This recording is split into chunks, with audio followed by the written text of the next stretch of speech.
Well, after a 33-hour manhunt, U.S. authorities say that they have captured the man accused of killing conservative activist and a Trump loyalist, Charlie Kirk.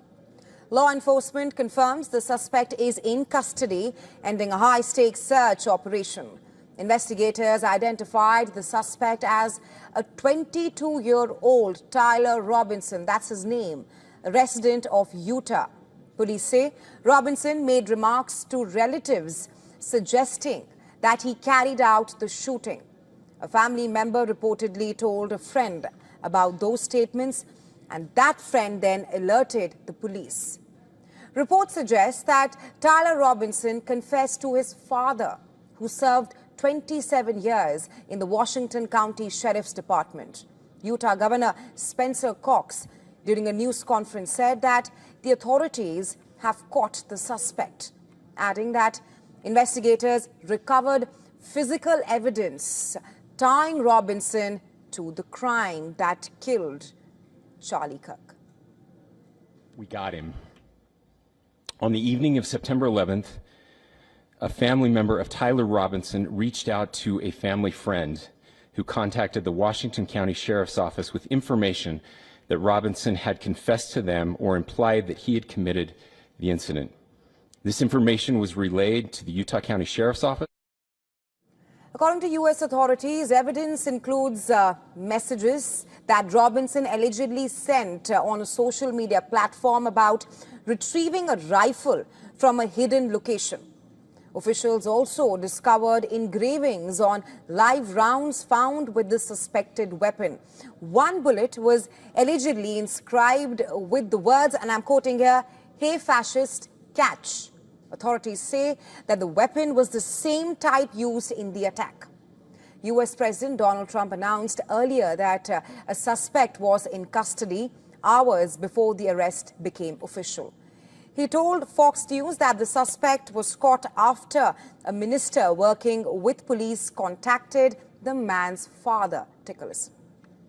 Well, it was a minister, and the minister went to a minister who is involved with law enforcement, by the way, and his good friend is a top U.S. Marshal, and they took it from there, and then it was a father got involved, namely his father, and said, we got to go in, and they, so I understand it, and again, subject to change, but, you know, the facts are the facts. We have the person that we think is the person we're looking for, but they drove into the police headquarters, and he's there now. U.S. law enforcement confirmed that state and local officers made the arrest late Thursday in St. George, Utah. That's about 400 kilometers away from the location of where the incident took place. And that is southwest of the Utah Valley University campus, where Charlie Kirk was shot 2 days earlier. Investigators had circulated photos and videos from the scene. The footage showed a person sprinting across a roof after the shooting and then dropping down, what you see on the screens right now, then crossing a street and vanishing into a wooded area. FBI agents later found a bolt-action rifle in that wooded section.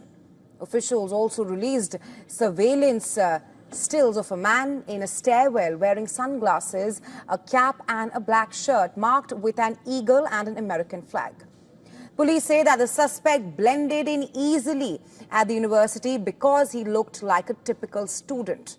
They believe that he entered campus just before noon, climbed the stairwell and reached the roof to set up the attack.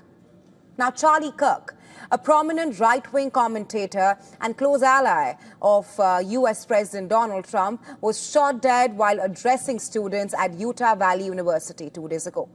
The FBI had offered a $100,000 reward for information leading to the gunman. Prosecutors in Utah had already said that they would seek the death penalty once a suspect was found. Tyler Robinson now sits in custody right now, facing charges that could lead to the harshest penalty under the law. The investigation now likely shifts from manhunt to prosecution, and we will be closely tracking it.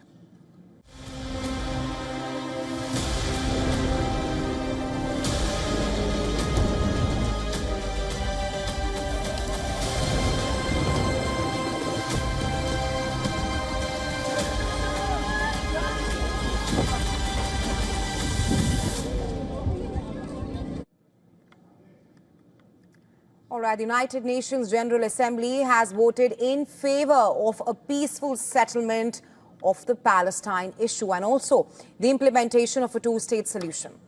The resolution, called the New York Declaration, was approved by a majority of 142 countries in favor, 10 against and 12 abstaining. The resolution supports a future Palestinian state but without Hamas. It also demands that Hamas should release all hostages, and the UN General Assembly condemns the October 7, 2023 attacks. The declaration urges immediate international cooperation to stop the fighting in Gaza and also establish a just and lasting settlement between Israelis and Palestinians with a functioning two-state outcome at its core. Backed earlier this year by the Arab League and signed by 17 countries in July, the resolution not only criticizes Hamas but also seeks to remove the group entirely from governing Gaza. Not just that, it also calls on Hamas to rather relinquish weapons, end its control of Gaza and hand over authority to the Palestinian Authority, albeit with outside support to make that transition possible. Now, the vote comes just days before a major UN summit scheduled in New York on September 22nd, co-hosted by France and Saudi Arabia. French President Emmanuel Macron said earlier this year that he will officially recognize the Palestinian state at this gathering following Macron's announcement. Well, Britain, Canada, Australia and Belgium also declared that they will extend recognition. 147 of the UN's 193 member nations already acknowledge Palestinian statehood. From within Europe, Spain, Ireland and Norway joined that list only last year. These moves are widely interpreted as a part of a strategy to increase diplomatic and political pressure on Israel to stop the war in Gaza. Well, the New York Declaration also envisions a UN Security Council-approved international stabilization mission in Gaza, where the goal is to provide security, help civilians, and help the Palestinian Authority to assume control of governance and other duties in the territory. Further, the recognition of Palestinian statehood is not new. About 3/4 of UN member states have done so since the Palestinian leadership declared independence in exile back in 1988. Yet, after nearly 2 years of devastating conflict in Gaza, which is combined with expanded Israeli settlements in the West Bank and talk from Israeli officials about annexing territory, many observers and leaders warn that the dream of a sovereign Palestinian state may soon disappear entirely, and Israel's leadership is perhaps leaving extremely no room for doubt. We said there would not be a Palestinian state, and we say again there won't be a Palestinian state. This place is ours. We will take care of our country and our security and our heritage. While the United Nations General Assembly vote is historic, all attention continues to remain on the future of the war in Gaza, where the death toll nears 65,000 and counting. That's the number. And the fighting on ground continues.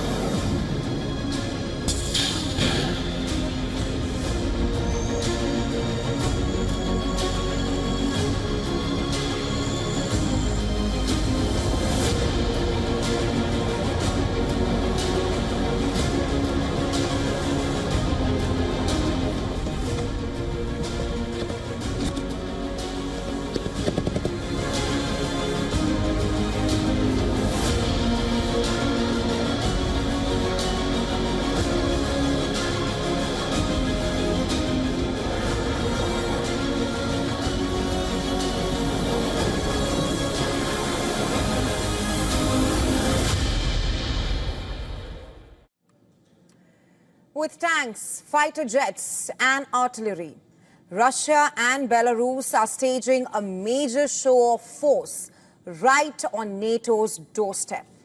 The joint military drill called Zappert 2025. It comes at a time of high tension in Europe. And also, just 2 days after Poland claimed to have shot down Russian drones that crossed into its airspace. The exercises are being held across training grounds in both the countries, some dangerously close to the Polish border. Well, Russia's defense ministry says that the drills are also underway at sea in the Baltic and the Barents. Officially, the number of troops stand at 13,000. But Western intelligence says that the real figure may be close to around 30,000. Well, Poland is on a high alert right now. It has shut all border crossings with Belarus and deployed 40,000 troops along its eastern frontier. The Polish Interior Minister has said that the drills are nothing short of aggressive warfare scenarios, which are aimed at Poland and the European Union. Not just Poland here, Lithuania too is tightening its border security. Its leaders say that they are not taking any chances right now. Russian ally Belarus, however, insists that these joint drills, which are underway between Belarus and Russia, are being held at a safe distance from NATO states and even Ukraine.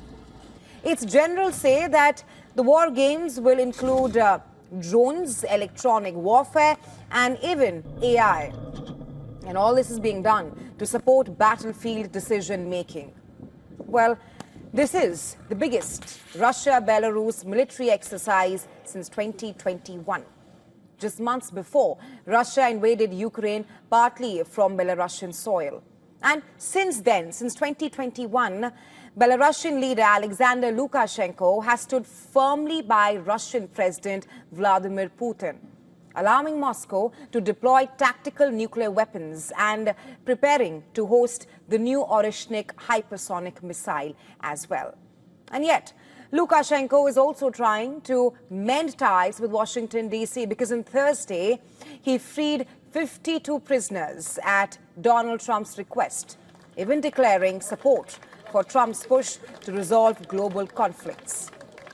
According to Russia's defense ministry, the drills will play out in 2 stages. First, repelling an enemy attack on Russia and Belarus, and then restoring the so-called territorial integrity of the Union state, and further crushing the enemy with the help from friendly forces. Well, Belarus borders 3 NATO members, which are Poland, Lithuania and Latvia, plus Ukraine to the south. And that geography alone makes the current military drill, Zappert 2025, a nerve-wracking watch for Europe. Russia says that European concern is nothing more than emotional hostility. That's what Russia is claiming. And the Kremlin has refused to comment on the drone incident over Poland. It has called the allegations of provocation by Poland rubbish. Russia says its drones were striking targets in western Ukraine and not Poland. But Western leaders have called it a deliberate, a purposeful provocation by Russia. US President Donald Trump, for his part, has called the entire incident possibly a mistake on Russia's part, and that he hopes the situation will end soon. But the fallout is serious. If Europe was nervous about the possibility of a direct conflict with Russia before, it is now in an active fear zone. And so alongside Zappert, NATO has ramped its own military activity in Poland and Lithuania with allied forces on the ground. NATO members in Europe have been talking about it, with Germany already moving to permanently station a brigade in Lithuania. And talks are also growing of a NATO-led Iron Dome anti-drone shield which stretches across Eastern Europe. While all this is happening, the war in Ukraine continues to rage. Russia launched a deadly overnight drone attack on the city of Sumy on Friday, that is, and one person was killed and several buildings went up in flames. Russia says it also came under massive attack by Ukraine. Its defense ministry claims it shot down 221 Ukrainian drones across more than a dozen regions in just one night. Explosions were reported from Smolensk to St. Petersburg and even near Moscow. A woman was killed in Belgorod meanwhile. While the battlefield rages on between Ukraine and Russia, the question is what happens to the hopes of peace talks? The Kremlin says they are not broken off, they are just paused. Kremlin spokesperson Dmitry Peskov told reporters on Friday that the channels remain open, but warned against expecting any kind of lightning-fast results. And meanwhile, on Zapad 2025 itself, Peskov says that the exercises are routine and that NATO, not Russia, has moved military infrastructure closer to Europe's borders. But with thousands of troops, tanks, warplanes and missiles in motion, Europe is watching cautiously and perhaps nervously, especially after Poland's drone incident. The stakes right now could not be bigger. Безопасности и обороны страны.